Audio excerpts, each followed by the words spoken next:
যে গ্রামটা আপনাদের ঘুরে ঘুরে দেখানোর চেষ্টা করব, সেই গ্রামটার নাম হচ্ছে কেওডালা।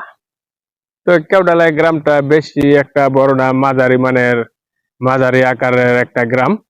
তো এই গ্রামটাই আপনাদের ঘুরে ঘুরে দেখানোর চেষ্টা করব। ভিডিওটা শুরু করার আগে আপনাদের একটা অনুরোধ, যে আমার চ্যানেলটা সাবস্ক্রাইব করে আপনারা সঙ্গে থাকবেন। খুবই সুন্দর লাগছে আমার কাছে এই কেওডালা গ্রামটা।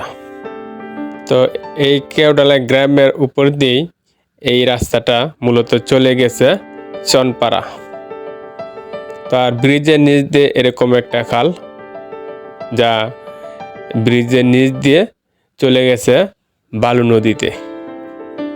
তো খুবই সুন্দর। তো আমরা এই গ্রামটাই ঘুরে ঘুরে দেখার চেষ্টা করব। তো এই কেওডালা গ্রামটা নারায়ণগঞ্জ জেলা, রূপগঞ্জ থানা, কায়েতপাড়া ইউনিয়নের মধ্যে পড়ছে। তো এই গ্রামের মানুষেরা নানান কাজে ব্যস্ত থাকে, নানা ব্যবসায় জড়িত। তো আমরা এখন চলে যাব এদিকে। তো এখানে এসে দেখতে পেলাম যে রঙিন টিনের একটা ঘর। আসলে রঙিন টিনের ঘরগুলো খুবই সুন্দরই লাগে। আর এখান দিয়েই আমি গ্রামের একটু ভিতরে আসছিলাম এই রাস্তা দিয়ে। তো আমি এখন একটু পূব দিকে যাচ্ছি। পূব দিকে গিয়ে দেখব সেখানে কি কি অপেক্ষা করছে আমাদের জন্য। তো এখানে এসে দেখলাম প্রথমে একটা বাগান, কাঠ বাগান। আর এই বাগানের পাশেই বাড়িঘর। তো দেখুন, টিনের তৈরি। মূলত সম্ভবত এটা হিন্দুদের বাড়ি, যেহেতু এখানে মন্দিরের মতন এখন ছোট্ট একটি দেখা যাচ্ছে, তারা এখানে পূজা করে। তো গ্রামগঞ্জের পরিবেশ দৃশ্য সবসময় উপভোগ্যময় হয়। যারা গ্রামের জীবন পছন্দ করে এবং গ্রামীণ পরিবেশ, প্রাকৃতিক সৌন্দর্য যারা পছন্দ করে, তারাই মূলত এইসব ভিডিওগুলা দেখে থাকে। তো দেখুন, এক ভাই খেতে পানি দিতেছে। আর কি সুন্দর গাঁদা ফুল যে ফুটে আছে গাছের মধ্যে, হলুদ। অনেক ভালো লাগছে আমার কাছে। তো আমি এই কেওডালা গ্রামের পূব দিকে এসে আমি আস্তে আস্তে বনের দিকে চলে যাচ্ছি। তো এই গ্রামের অনেক মানুষই কৃষিকাজ করে। তো এখানে দেখা যাচ্ছে একজন এখানে পানি নিয়ে যাচ্ছে খেতে পানি দিতে। তো তার সাথে তার ছেলেকেও নিয়ে আসছে, তার বাবাকে সাহায্য করতেছে। দেখুন, তিনি পানি নিয়ে আসছে আর তার ছেলে টমেটো খেতে পানি দিচ্ছে। তো গ্রামের মানুষ তো কৃষিকাজের সাথে জড়িত থাকবেই। তো গ্রামে যারা বসবাস করে কোনো না কোনো কাজে জড়িত থাকে। দেখুন, কেউ ধান ক্ষেত করে, আবার কেউ শীতকালীন সবজি চাষ করে, মানে কোনো না কোনো ফসলের সাথে জড়িত থাকবেই। তো আমি এখন এই ভাইয়ের বাড়িতে যাব। তো সামনেই একটা গরু দেখা যাচ্ছে। এই গরুটা সাদা কালো রঙের মিশ্রণে। তো গরু পালাও গ্রামের মানুষের খুবই পছন্দ, কারণ গ্রামের মানুষের আশা যে গরু পালন করলে কিছু টাকা পয়সা বাড়তি উপার্জন হয়, এতে তাদের সাংসারিক জীবনে কাজে লাগে। তো আমি তার বাড়িতে চলে যাচ্ছি। সেখানে গিয়ে দেখলাম তার বাড়ি, তার ভাই বাদারদের বাড়ি দেখা যাচ্ছে। আর বাড়ির উঠানেই খেরের পাড়ার পাশাপাশি একটা বাছুর। তো বাড়ির মাঝখানে কিছু গাছ দেখা যাচ্ছে, পেঁপে গাছ, যেটা আমার চোখে পড়লো। আর অনেক গাছই চোখে পড়ছে। তো পেঁপেগুলো কিন্তু ঝুলে আছে গাছের মধ্যে অনেকগুলো। আর বড়ই গাছ আছে, যে অনেক বড়ই ধরছে।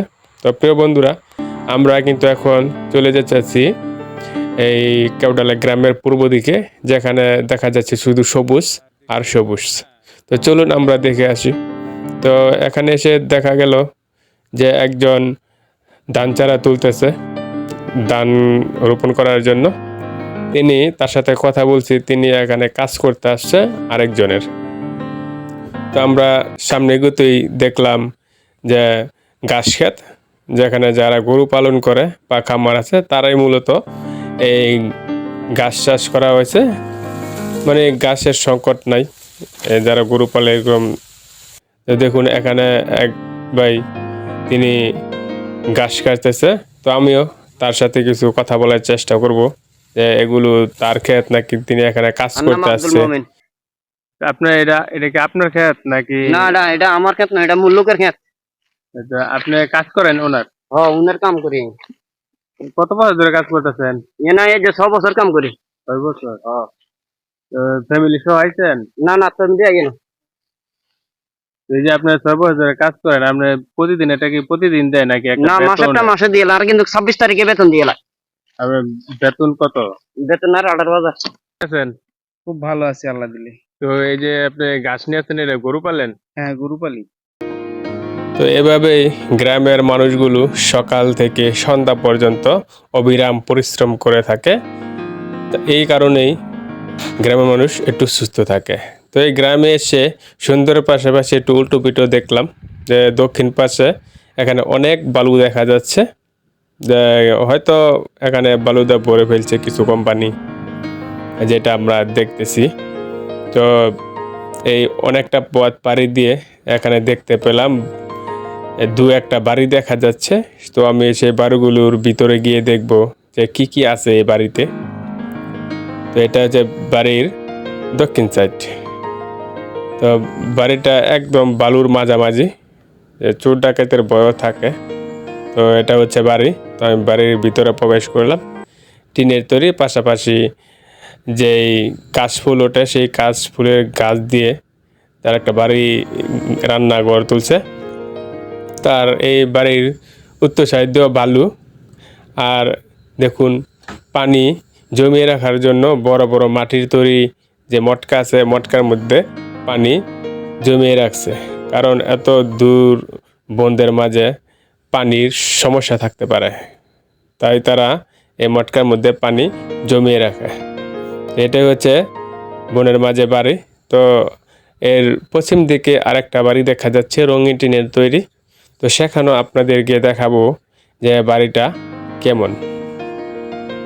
তো এই যে দেখুন রঙিন টিন, বড়ই গাছ আর চতুর সাইড দিয়ে বালু। আসলে এগুলো এক সময় ফসলি খ্যাতি ছিল, শত শত টন মন চাল হতো। তো এখন পরিবর্তনের হাওয়া লেগেছে গ্রামগঞ্জে। সম্ভব খুব আস্তে আস্তে সুন্দরভাবে আপনাদের যে কেওডালা গ্রামের যে চিত্রটা, কেওডালা গ্রামের প্রাকৃতিক সৌন্দর্য, বাড়িঘর, সবকিছু মানুষের জীবন আপনাদের সামনে তুলে ধরার চেষ্টা করেছি। যদি আপনাদের ভিডিওটা ভালো লেগে থাকে তাহলে অবশ্যই আমার চ্যানেলটা সাবস্ক্রাইব করে সঙ্গে থাকবেন। তো তাহলে বন্ধুরা, আল্লাহ যেন আপনাদের সুস্থতা দান করে সেই কামনায় বিদায় নিচ্ছি। আল্লাহ হাফেজ।